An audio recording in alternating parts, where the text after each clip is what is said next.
আমি পদ্মজা পর্ব ৫৪ লেখিকা ইলমা বেহেরোজ গল্প পাঠে আমি অরোরা ইসলাম। থেকে থেকে দূরে হুতুম তাচা ডাকছে, যা ভুতুরে শোনাচ্ছে। গা কাঁপুনি ঠান্ডা, সময়টা যেন থমকে দাঁড়িয়ে পড়েছে দণ্ডশুলে। পদ্মজা ছুটে আসে পূর্ণার কাছে। পূর্ণা উবু হয়ে শুয়ে পড়েছে, কাঁদছে মা করে। পদ্মজা এক হাতে শক্ত করে ধরে রেখেছে রুম্পাকে, আরেক হাতে পূর্ণার কাঁধ ছুঁয়ে দেখলো কোথায় আঘাত পেয়েছে। ঠান্ডায় তার ঠোঁট কাঁপছে, কানে ভেসে আসছে দুইজন পুরুষের ধস্তাধস্তির দুবদাব শব্দ। পদ্মজার ঠান্ডা হাতে পূর্ণার আহত স্থানে রক্ত লাগতেই সে আটকে উঠল। রুম্পাকে ছেড়ে পূর্ণাকে জড়িয়ে ধরল। পাশে তাকিয়ে দেখল যে লাঠি দিয়ে আঘাত করা হয়েছে সেই লাঠির আগে কাঁচি বাঁধা। পূর্ণার ঘাড়ের চামড়া ছিঁড়ে গেছে, গল গল করে রক্ত বের হচ্ছে। রক্তে ভেসে যাচ্ছে পূর্ণার পুরো শরীর। আলমগীর অজ্ঞাত লোকটির সাথে আর পারছে না। সে আকুতি মিনতি করে পদ্মজাকে বলছে, পদ্মজা পদ্মজা বোন, সহায় হও। এই যে মশাই, গল্পের জগতে তো হারিয়ে গেছেন। সাবস্ক্রাইব না করলে কিন্তু পরের গল্পটা মিস হয়ে যাবে। তাড়াতাড়ি সাবস্ক্রাইব করে ফেলুন, না হলে কিন্তু পরে পস্তাবেন। আচ্ছা, গল্পে ফিরি। টানাপোড়েনে পদ্মজার হাত কাঁপতে থাকলো। সে পূর্ণাকে টেনে তোলার চেষ্টা করলো। পূর্ণা কিছুতেই উঠতে পারছে না, যন্ত্রণায় ছিন্নভিন্ন হয়ে যাচ্ছে সে। পূর্ণা কান্না দেখে পদ্মজার বুক ব্যথায় বিষে যাচ্ছে। এই রাতের আধার এত পাষাণ কেন হলো?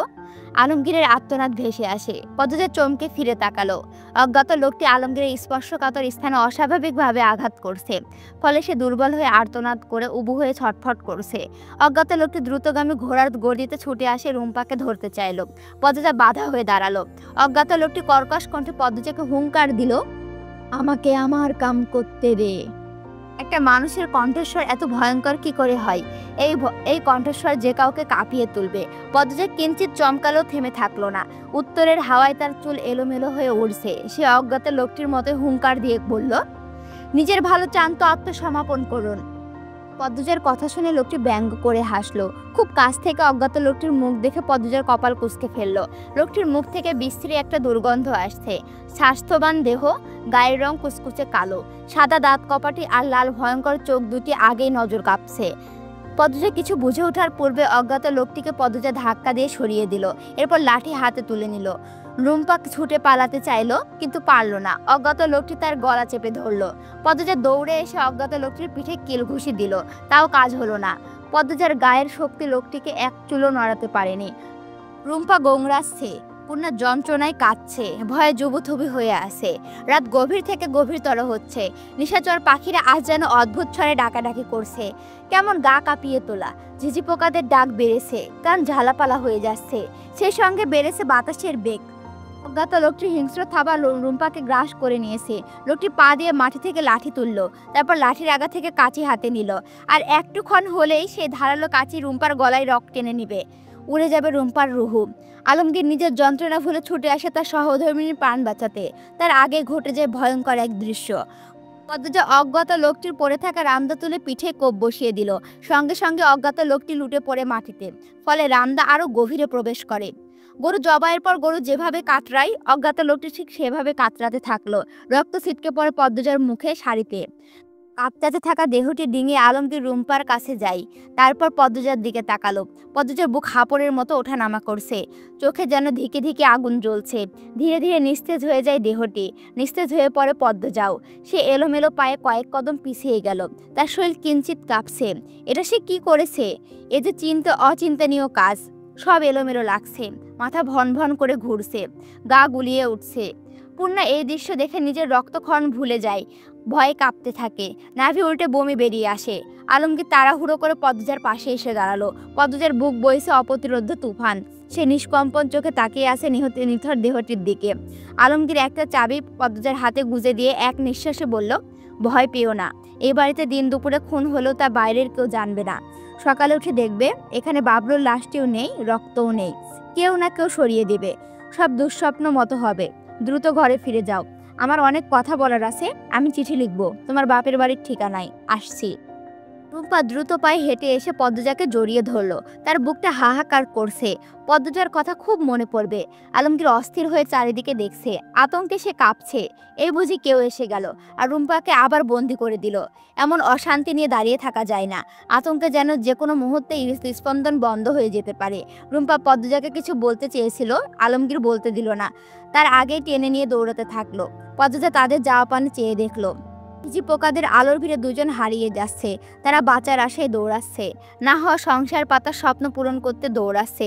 দুজন আড়াল থেকে যেতেই পদ্মজা দুই হাতে নিজের মুখ ছুঁল, এরপর দু হাত সামনে এনে দেখলো টকটকে লাল রক্ত। সঙ্গে সঙ্গে সে বমি করতে থাকলো। তারপরে সম্মিত ফিরল। সে পূর্ণাকে খুঁজতে থাকলো। একটু দূরে পূর্ণা ঘাসের ওপর নিস্তেজ হয়ে পড়ে আসে। পদ্মজা দৌড়ে আসে। পূর্ণা পিটপিট করে তাকায়। পূর্ণাকে দুই হাতে জড়িয়ে ধরে দাঁড় করানোর চেষ্টা করে। 21 বছর বয়সী একটা মেয়ের শরীর তো কম ভারী না। পদ্মজা শক্তিতে কোলাচ্ছে না। সে পূর্ণাকে আকুতি করে বলল, ওঠার চেষ্টা কর বোন। পূর্ণার শরীরে ভূমিকম্প বয়ে যাচ্ছে। সে পুরো ভর পদ্মজার ওপর দিয়ে দাঁড়ানোর চেষ্টা করলো।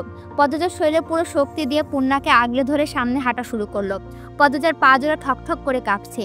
সে জানে না এই শীতের কাঁপুনি নাকি ভয়ঙ্কর কোনো কিছুর প্রত্যক্ষদর্শী হওয়ার উত্তেজনা।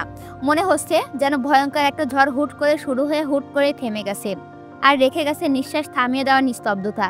পদ্মজা ঘামছে, কাঁপছে, ঠোঁট শুকিয়ে কাঠ। মনে হচ্ছে এই বুঝি মৃত বাবলু উঠে দাঁড়ালো। অনেক অনেক প্রেতাত্মা নিয়ে ঝাঁপিয়ে পড়লো দুই বোনের ওপরে। জঙ্গলের গাছপালা থেকে প্যাঁচাদের দল তীক্ষ্ণ চোখে দেখছে সদ্য খুন হওয়া একটা মৃতদেহ পড়ে আছে ঘাসের উপর। আরেকটু দূরে ছিমছাম গঠনের শাড়ি পরা একটা মেয়ে চুল খোলা রেখে এলোমেলো পায়ে আরেকটা দুর্বল দেহীকে ধরে নিয়ে যাচ্ছে বাড়ির ভেতর। একজনের গায়ে তাজা লাল রক্ত। এই দৃশ্য তো রাতের আধারের চেয়েও ভয়ঙ্কর। যারা সাক্ষী হয়ে রইল রাতের আধার আর নিশাচর পাখি। প্রতিদিনের মতোই ভোরের আলো নিষ্কষিত কালো রাতকে ছেলে দূরে সরিয়ে পৃথিবীটাকে আলোকিত করে তুলছে। পাখিরা কিচিরমিচির করে ডাকছে।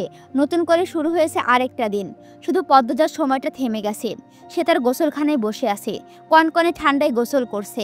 এরপর থেকে উদাসীন হয়ে ভেজা কাপড়েই বসে আছে। পূর্ণা অন্য ঘরে ঘুমাচ্ছে। পদ্মজা রাতে ধীরে সুস্থে পূর্ণার ক্ষত সামলেছে। বুঝতে দেয়নি সে মনে মনে কতটা ভেঙে পড়েছে। যখন রাতে তারা দুই বোন দোতলায় উঠছিল তখন পেছনে কেউ একজন ছিল। এত চিৎকার চেঁচামেচি হয়েছে কেউ শুনেনি। অন্তর্মহলে রিদওয়ান এবং মসজিদের ঘরের মানুষদের তো শোনার কথা ছিল, কারণ তাদের ঘর ডান দিকে, আর ডান দিকে এত বড় ঘটনাটি ঘটে গিয়েছে।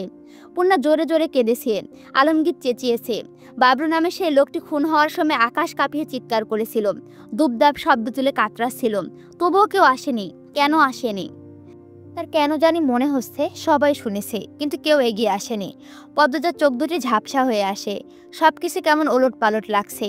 কাউকে খুন করার মতো সাহস কি করে হলো? এ কি মা হেমলতার গুণ? পদ্মজা দীর্ঘশ্বাস ছাড়ল। চোখ পড়ে আলমগীরের চাবিটার দিকে। চাবিটা দেখতে অনেক বড়। সে অপলক চোখে চাবিটার দিকে তাকিয়ে থাকলো। আমির ঘুম থেকে উঠে পদ্মজাকে দেখতে না পেয়ে গোসলখানায় উকি দিয়ে পদ্মজাকে দেখে সে চমকে উঠল। পদ্মজার শাড়ি হাঁটু অবধি তোলা, আঁচল বুকে নেই, চুল এলোমেলো, গায়ের রং ফ্যাকাশে হয়ে গেছে, থেমে থেমে কাঁপছে। তাতেও পদ্মজার ভুরুক্ষেপ নেই। আমির হন্তদন্ত হয়ে গোসলখানায় প্রবেশ করলো। পদ্মজার দুই বাহু দুই হাতে চেপে ধরে উদ্বিগ্ন হয়ে জানতে চাইল, পদ্মাবতী, কি হয়েছে? এ কি অবস্থা তোমার? পদ্মজা কিছু বলল না। সে আমিরের চোখের দিকে নিজের চোখের দৃষ্টি নিবদ্ধ করে রাখলো। আমির দ্বিগুণ বিচলিত হয়ে বলল, এই পদ্ম, তুমি কাঁপছো তো, কি হয়েছে? পদ্মজার ঠোঁট দুটি ভেঙে আসে আর চোখ ছাপিয়ে জল। আমির অবাক হয়ে তাকিয়ে আসে। পদ্মজা আচমকা আমিরকে জড়িয়ে ধরলো। আমিরের পুরো শরীর মুহূর্তে ঠান্ডায় বরফ হয়ে যায়। পদ্মজা বাঁধভাঙা নদীর মতো হু হু করে কাঁদতে থাকলো। আমির শক্ত করে জড়িয়ে ধরে বলল, বলো না কি হয়েছে, আমার চিন্তা হচ্ছে। পদ্মজা আরো শক্ত করে আমিরকে জড়িয়ে ধরলো। কাঁদতে কাঁদতে বলল, আমি আমি খুন করেছি। কি বলছো তুমি? এই পদ্মজা। পদ্মজা আমিরের পিঠ খামচে ধরে বলল, আমি এটা কেমন করে করলাম? আমির পদ্মজাকে নিয়ে সামনাসামনি বসিয়ে বলল, আমার মাথায় কিছু ঢুকছে না, সব বলো না আমাকে, কান্না থামাও। পদ্মজা মেঝেতে দৃষ্টি রেখে ফোপাতে ফোপাতে পুরো ঘটনা বলল। সে নিজের কাছে নিজে অবাক। আমির পদ্মজাকে শান্ত করার জন্য বুকের সাথে চেপে ধরে বলল, কিছু হয়নি, শান্ত হও, কান্না থামাও। পদ্মজার কান্না থামে। সে একটা ঘোরের মধ্যে আসে। তার মাথা কাজ করছে না, মস্তিষ্ক শূন্যের কোঠায়। আমি তা বেশ বুঝতে পেরেছে। আলমারি থেকে শাড়ি ব্লাউজ নিয়ে আসলো, নিজে পদ্মজাকে পরিয়ে দিল। পদ্মজার পুরো শরীর যেন শরীর না, বরফ, এতই ঠান্ডা। আমির পদ্মজার চুল মুছে দিয়ে বলল, ঘরে চলো। না থাক, আমি নিয়ে যাচ্ছি। পদ্মজা তরঙ্গহীন স্বরে বলল, তোমার ঘাড়ে না টান পড়বে, আমি যেতে পারবো। আমির পদ্মজাকে ধরে ধরে নিয়ে আসে। পদ্মজাকে বিছানায় শুইয়ে দিয়ে লেপ জড়িয়ে দিল গায়ে। তারপর বলল, আমি থাকতে তোমার কিচ্ছু হবে না, ডান দিকে তো? পদ্মজা হ্যাঁ সূচক মাথা নড়ালো। আমির সোয়েটার পরে বেরিয়ে পড়ল। বেশ কিছুক্ষণের মধ্যে ফিরে এসে বলল, কই, কোথাও তো কিছু পাইনি। পদ্মজা চমকে গেল, দ্রুত উঠে বসলো। তারপর চোখ বড় বড় করে জানতে চাইলো, লাশ বা রক্তে কিছুই নেই? আমি নির্বিকার ভঙ্গিতে বলল, না তো। তুমি রাতে স্বপ্ন দেখেছো বোধহয়। পদ্মজা হিতাহিত জ্ঞানশূন্য হয়ে পড়ে, অস্থির হয়ে পড়ে। এটা কি করে সম্ভব? এই কাকডাকা ভোরে লাশ থাকবে না কেন? আলমগীরের বলা কথাগুলো মনে পড়তে পদ্মজা সব বুঝতে পারে। ধীরে ধীরে আবার শুয়ে পড়ে, চোখ বুজে। তার ঠোঁট দুটি তীর তীর করে কাঁপছে।